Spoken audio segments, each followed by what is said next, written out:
మా పొలంలో ఉలువలు కూడా పండినాయి. మనం ఎప్పుడైనా కానీ పొలంలో అన్ని రకాల పంటలు వేసుకోవాలి. అప్పుడే మన ఇంటికి కావాల్సిన అన్ని రకాల పంటలు వేసుకుంటేనే బాగుంటుంది. నేనైతే గుగ్గిళ్ళు చేద్దామని ఉలవల్ని నానబెడుతున్నాను. ఉలవల్లో ఇసుక ఎక్కువ ఉంటుంది కాబట్టి తప్పకుండా గాలించుకోవాల్సి వస్తుంది. పప్పు ధాన్యాల్లో మనకు హయ్యెస్ట్ ప్రోటీన్ కంటెంట్ ఉండేది ఉలవల్లోనే.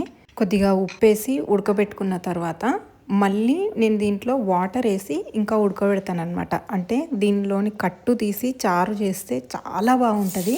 ఈ ఉడకబెట్టుకున్న గుగ్గిళ్ళను మాకు ఇంటికి కావాల్సినంత జస్ట్ తాలింపు లాగా వేసుకొని మిగిలినవి మేము ఆవులకు కూడా పెడతాం అనమాట.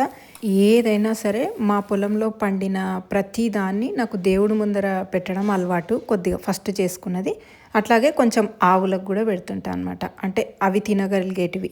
అంటే మా ఆవులు అరటి పండ్లు అట్లాంటివన్నీ ఏం తినవు, గుగ్గిళ్ళు మాత్రం తింటాయి.